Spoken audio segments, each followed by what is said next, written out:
Welcome. റഹ്മാനാണ്. Male reproductive system anatomy and ഫിസിയോളജിയിൽ ഈ വീഡിയോ നമ്മൾ സ്പേമിനെ കുറിച്ചിട്ടാണ്. സ്പേം ആൻഡ് സെമൻ ഇതിനെ കുറിച്ചാണ് പറയുന്നത്. സോ സ്പേമാണ് മെയിൽ ഗാമേറ്റ് എന്ന് പറയുന്നത്. സ്പേമാണ് മെയിൽ ഗാമേറ്റ് ടെസ്റ്റിസിലെ സെമിനിഫറസ് ട്യൂബ്യൂൾസിൽ ഉണ്ടായി ഡെവലപ്പ് ചെയ്ത് ഉണ്ടാവുന്നതാണ് സ്പേം എന്ന് പറയുന്നത്. ഓർ സ്പെർമാറ്റോസോവ എന്ന് വിളിക്കാം, സ്പെർമാറ്റോസോവ എന്ന് വിളിക്കാം. So this the reproductive cell of male. And male സ്പേമിന് ഒരു ഏകദേശം 60 മൈക്രോൺസ് എങ്കിലും നീളം വരും.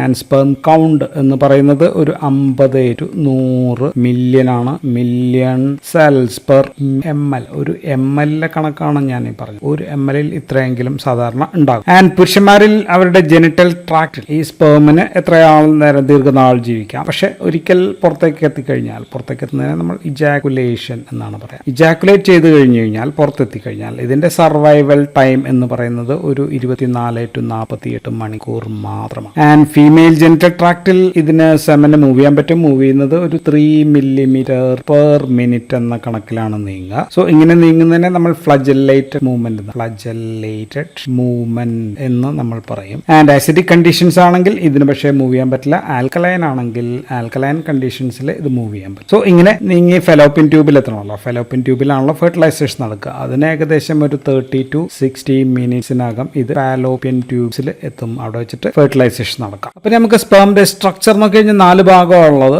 ഒന്ന് ഹെഡ് ആണ്, ഇതാണ് head. And this one is the neck, and this area is the body, and this area is the tail. ഇങ്ങനെ 4 ഭാഗങ്ങൾ. സോ ചിലപ്പോൾ ഹെഡ് ഒഴികെ ഈ നെക്ക്, ബോഡി ഇതിനെല്ലാം കൂടി ചേർത്തിട്ട് നമ്മൾ ടെയിൽ എന്നും വിളിക്കാറുണ്ട്. സോ മൊത്തത്തിൽ ഇങ്ങനെ ടെയിൽ എന്ന് വിളിക്കാം. ഹെഡിന് ഒരു ഓവൽ ഷേപ്പാണ്, ഏകദേശം ഓവൽ ഷേപ്പാണ്. ആൻഡ് ഇതിന്റെ നീളം ഒരു ഏകദേശം 3 to 5 മൈക്രോൺ വരും. ആൻഡ് ഇതിന്റെ വീതി എന്ന് പറയുന്നത് ഒരു ഏകദേശം 3 മൈക്രോൺസ് വരും. ആൻഡ് ഇതിന്റെ മുൻഭാഗം ഇതാണ്. ഈ മുൻഭാഗം എന്ന് പറയുന്ന ആന്റീരിയർ പോർഷൻ നമ്മൾ പറയും. അത് കുറച്ച് തിന്നാം. ആൻഡ് ഇതിന്റെ അകത്ത് we can see this area the cytoplasm ആണ്. സൈറ്റോപ്ലാസിന്റെ അകത്ത് ന്യൂക്ലിയസ് ഉണ്ട്. ന്യൂക്ലിയസിന്റെ അകത്ത് ഇങ്ങനെ കണ്ടൻസ്ഡ് ആയിട്ടുള്ള ക്രോമസോം ഉണ്ട്. N ആണ് എന്ന് വെച്ചാൽ 23 ക്രോമസോം ആയിരിക്കും ഉണ്ടാവുക. ആൻഡ് ഈ ഹെഡിന്റെ മുൻഭാഗം ക്യാപ് ലൈക്ക് സ്ട്രക്ചർ, ഇങ്ങനെ ഒരു ക്യാപ് ലൈക്ക് സ്ട്രക്ചർ ആയിട്ടാണ് കാണുക.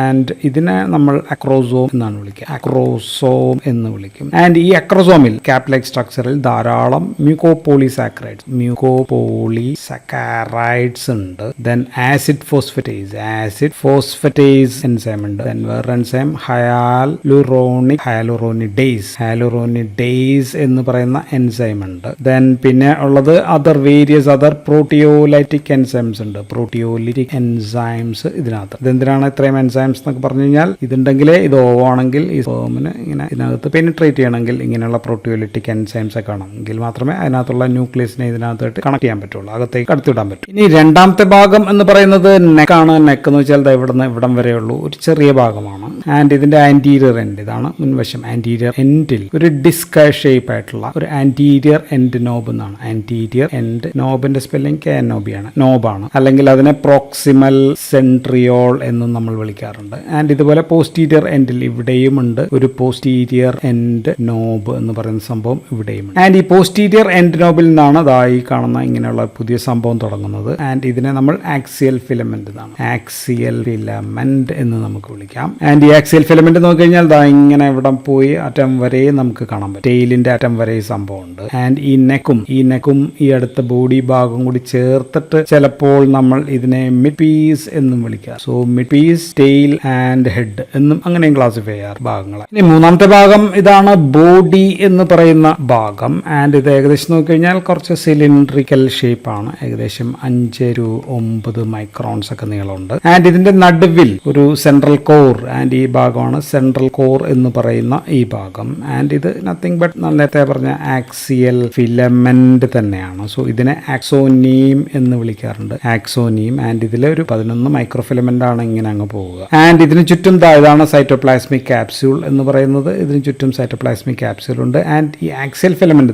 ഇത് ഇങ്ങനെ പോവുകയാണെങ്കിൽ അതിന് ചുറ്റും കാണുന്നത് ഇങ്ങനെ കാണുന്ന ഈ ഭാഗം. ആൻഡ് ഇതിനെ നമ്മൾ വിളിക്കുക സ്പൈറൽ ഫിലമെന്റ് എന്നാണ്. സ്പൈറൽ ഫിലമെന്റ് ഇത് നത്തിങ് ബട്ട് മൈറ്റോകോൺട്രിയോൺ ആണ്. മൈറ്റോകോൺട്രിയോൺ ചുറ്റും ഇരിക്കുന്നതാണ്. അപ്പൊ ഇതിന് എനർജി ഒക്കെ കൊടുക്കണമല്ലോ. സ്പേമിന് മൂവ് ചെയ്യാനുള്ള എനർജി ഒക്കെ കൊടുക്കുന്ന മൈറ്റോകോൺട്രിയോൺ. ആൻഡ് ഈ ബോഡിയുടെ ഇവിടെ അടിയിൽ ഭാഗം ഒരു പെർഫറേറ്റഡ് ഡിസ്ക് ആണ്. സോ ദിസ് പെർഫോറേറ്റഡ് ഡിസ്ക് ആണ്. ആൻഡ് എൻ ഡിസ്ക് എന്ന് വിളിക്കാം, അല്ലെങ്കിൽ എൻട്രിങ് സെൻട്രിയോൾ. ആൻഡ് ഇതിലൂടെ ഈ സംഭവത്തിന് ആക്സിയൽ ഫിലമെന്റിന് അടുത്ത ഭാഗത്തേക്ക്, ടെയിൽ ഭാഗത്തേക്ക് അങ്ങോട്ടേക്ക് പോകാം. ആൻഡ് ഇനി അവസാന ഭാഗമാണ്. അവസാന ഭാഗം നമ്മൾ നമ്മൾ പറഞ്ഞത് ഇതാണ് ടെയിൽ എന്ന് പറഞ്ഞത്. ടെയിൽ അല്ലെങ്കിൽ നമുക്കതിനെ ഫ്ലജെല്ല എന്ന് വിളിക്കാം. സോ ഇതിന്റെ ആദ്യ ഭാഗം ഇവിടുന്ന് ഇവിടം വരെയുള്ള പീസിനെ നമ്മൾ ചീഫ് പീസ് എന്നാണ്. ഇതാണ് നീളം കൂടുതലുള്ള ഭാഗം, ചീഫ് പീസ്. പിന്നെ ഉള്ളത് ഇങ്ങനെയുള്ള ഒരു ഭാഗമാണ്, അത് ധരിച്ചിട്ടില്ല. ആൻഡ് ഈ അവസാന ഭാഗത്തിനപ്പോ ടെർമിനൽ പീസ് എന്നാണ്, ടെർമിനൽ പീസ് എന്ന് വിളിക്കും. ആൻഡ് ചീഫ് പീസും ടെർമിനൽ പീസും തമ്മിലുള്ള വ്യത്യാസം, ചീഫ് പീസിന് ഇങ്ങനെ ചുറ്റും സൈറ്റോപ്ലാസ്മിക് സറൗണ്ടിങ്സ് ഉണ്ട്, എൻക്ലോഷർ ഉണ്ട്. പക്ഷെ ടെർമിനൽ പീസിന് അതില്ല. ഓൺലി നേരത്തെ പറഞ്ഞ ഈ ആക്സിയൽ ഫിലമെന്റ് മാത്രമേ അവിടെ ഉള്ളൂ. ആൻഡ് നീളം ഒരു ഏകദേശം 40 to 50 മൈക്രോൺസ് ആണ് വരിക. ആൻഡ് ഈ ടെയിൽ ഉണ്ടെങ്കിലേ ഇതിന് ആ മോട്ടിലിറ്റി, നമ്മൾ പറഞ്ഞ മോട്ടിലിറ്റി ഉണ്ടാവുകയുള്ളൂ. ഇനി നമുക്ക് സെമനെ കുറിച്ച് പറയാം. സെമൻ എന്ന് പറയുന്ന വിവിധ തരം മെയിൽ ഗ്ലാൻസുകളിൽ നിന്നുള്ള എല്ലാത്തിൽ നിന്നുമുള്ള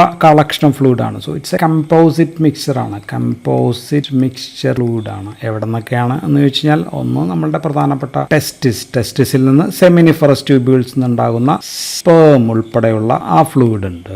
ദെൻ സെമിനൽ വെസിക്കിൾസ് എന്ന് പറഞ്ഞ ഭാഗമുണ്ട്, സെമിനൽ വെസിക്കിൾസ് എന്നുള്ള ഫ്ലൂയിഡ് ഉണ്ട്. ദെൻ പ്രോസ്റ്റേറ്റ് ഗ്ലാൻഡ്, അതിൽ നിന്നുള്ള ഫ്ലൂയിഡ് ഉണ്ട്. Then bulbourethral gland, bulbourethral. So ഇത്രയും ഗ്ലാൻഡിൽ നിന്നുള്ള എല്ലാം കൂടി ചേർന്നിട്ടുള്ള കമ്പോസിറ്റ് മിക്സ്ചറിനെയാണ് നമ്മളൊരു വൈറ്റ് അല്ലെങ്കിൽ ഒരു ഗ്രേ കളർ ഫ്ലൂയിഡ്, ഇതിനെയാണ് നമ്മൾ സെമൻ എന്ന് പറയാം. ആൻഡ് പ്രധാനം സ്പേം തന്നെയാണ് അതിൽ ഏറ്റവും ഇമ്പോർട്ടന്റ് ആള്. ആൻഡ് ഏകദേശം ഒരു 2 to 6 ml ആണ് സാധാരണ രീതിയിൽ ഇത് ഉണ്ടാവുക. ആൻഡ് ഇറ്റ് ഈസ് ആൽക്കലൈൻ ആണ്. ആൻഡ് സ്പേം പുറത്തേക്ക്, അതിനെ നമ്മൾ വിളിക്കുക, പുറത്തേക്ക് വരുന്നതിനെ നമ്മൾ ഇജാക്കുലേഷൻ എന്നാണ് വിളിക്കുക. സ്പേം പുറത്തേക്ക് വരും. So ejaculation is the process of discharge of semen. And സെമനിലെ ഏകദേശം 10% സ്പേംസ് തന്നെയാണ്. സോ സ്പേംസ് ആണ് 10%. ബാക്കിയുള്ളതിനെ നമ്മൾ സെമിനൽ പ്ലാസ്മ എന്ന് വിളിക്കും, 90%. ആൻഡ് ഈ സെമിനൽ പ്ലാസ്മയുടെ 60% പ്രൊഡക്ട്സ് ഫ്രം സെമിനൽ വെസിക്കിൾസിൽ നിന്നുള്ളതാണ്, 60%. ബാക്കിയുള്ള ഒരു 30%, ഏകദേശം 30% പ്രോസ്റ്റേറ്റ് ഗ്ലാൻഡിൽ നിന്നുള്ള. സോ ഇതിൽ നിന്നും ടെസ്റ്റിസിൽ നിന്നും ഉള്ള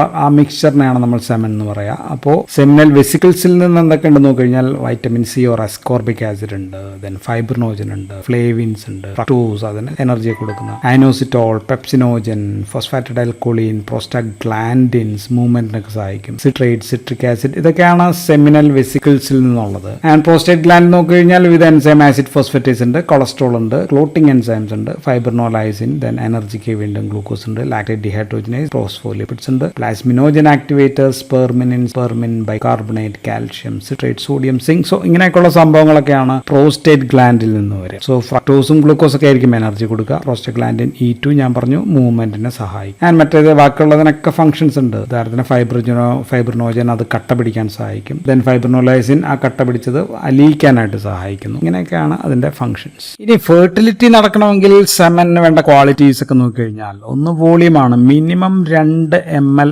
സെമൻ എങ്കിലും ഉണ്ടായിരിക്കണം. ആൻഡ് ഇതിൽ മിനിമം 20 മില്യൺ പെർ ml എന്ന് വെച്ചാൽ ഒരു ml 20 million. So 40 million sperm എങ്കിലും ആ 2 ml ഉണ്ടെങ്കിൽ, ഇജാക്കുലേറ്റിൽ ഉണ്ടെങ്കിലേ എന്ത് നടക്കും, ഫെർട്ടിലൈസേഷൻ നടക്കും. അത്രയും പോരാ, അത്ര ഉണ്ടായി എന്ന് വിചാരിക്കുക. അതിൽ 75% എങ്കിലും 75% എങ്കിലും ജീവനോടെയുള്ള സ്പേം ആയിരിക്കണം, ലൈവ് ആയിരിക്കണം. ആൻഡ് ഇതിൽ മിനിമം 50% എങ്കിലും മോട്ടൈൽ ആയിരിക്കണം, ചലിക്കാനുള്ള ശേഷിയുള്ളതായിരിക്കണം. ആൻഡ് ഇങ്ങനെയുള്ളതിന്റെ 30% നോർമൽ ഷേപ്പ് ഉണ്ടായിരിക്കണം, സ്ട്രക്ചർ ഒക്കെ ഉണ്ടായിരിക്കണം. ആൻഡ് ഇങ്ങനെയുള്ളതിൽ ഹെഡ് ഡിഫക്റ്റ് 35% താഴെ ആയിരിക്കണം. ദെൻ ടെയിൽ ഡിഫക്റ്റും മിഡ്പീസും ടെയിൽ ഇതിന്റെയും ഡിഫക്റ്റ് ഏകദേശം 20% താഴെ ആയിരിക്കണം. സോ ഇത്രയും കണ്ടീഷൻസ് ഒക്കെ സാറ്റിസ്ഫൈ ചെയ്ത ഒരു സ്പേമിന് മാത്രമേ അവിടെ പോയിട്ട് ഫെർട്ടിലൈസേഷൻ നടത്താനായിട്ട് പറ്റൂ. അതാണ് അതിന്റെ സംഭവം. സോ ഇനി ഈ സെമനിൽ സ്പേം ഇല്ലെങ്കിൽ അതിനെ നമ്മൾ എന്ത് വിളിക്കുന്നു വെച്ച് കഴിഞ്ഞാൽ, അതിനെ അസൂസ്പെർമിയ എന്ന് വിളിക്കും. സെമൻ ഉണ്ട് പക്ഷെ സ്പേം ഇല്ല. അപ്പോ 20 മില്യൺ പെർ ml, അതിൽ താഴെ കഴിഞ്ഞാൽ എന്ത് വിളിക്കുന്നു വെച്ചാൽ ഒലിഗോ ആണ്. കുറയുന്നതൊക്കെ ഒലിഗോ ആണ്, ഒലിഗോസൂസ്പെർമിയ എന്നായിരിക്കും നമ്മൾ അതിനെ വിളിക്കുക. ഇനി സെമൻ ഇല്ല, അതിനെ നമ്മൾ വിളിക്കുക, സെമനേ ഇല്ല, അതിനെ നമ്മൾ വിളിക്കുക എസ്പെർമിയ എന്നായിരിക്കും നമ്മൾ വിളിക്കുക. ആൻഡ് ചിലപ്പോൾ ഇത് സെമൻ ഇല്ലാത്തതെന്ന് വെച്ചാൽ റിട്രോഗ്രേഡ് ഇജാക്കുലേഷൻ നടക്കുന്നതാണ്, യൂറിനറി ബ്ലാഡറിലേക്ക് തിരിച്ചു പോകുന്നതായിരിക്കും, പുറത്തേക്ക് വരുന്നതിനും അകത്തേക്ക് പോകുന്നതിനായിരിക്കും. ഇനി വേറൊരു ടേം ഒലിഗോസ്പെർമിയ എന്ന് വെച്ച് കഴിഞ്ഞാൽ, ഒലിഗോസ്പെർമിയ മീൻസ് ലോ വോളിയം ആണ്, വോളിയം ഓഫ് സെമൻ. അതൊരു ജനറ്റിക് തകരാറാണ്, ജനിതകപരമായിട്ടുള്ള തകരാറും ഡിസോർഡർ മൂലം അതിന്റെ എമൗണ്ട് കുറയുന്നതിനെയാണ് നമ്മൾ ഒലിഗോസ്പെർമിയ പറയുന്നത്. So that's all about sperm and semen. Thank you for watching.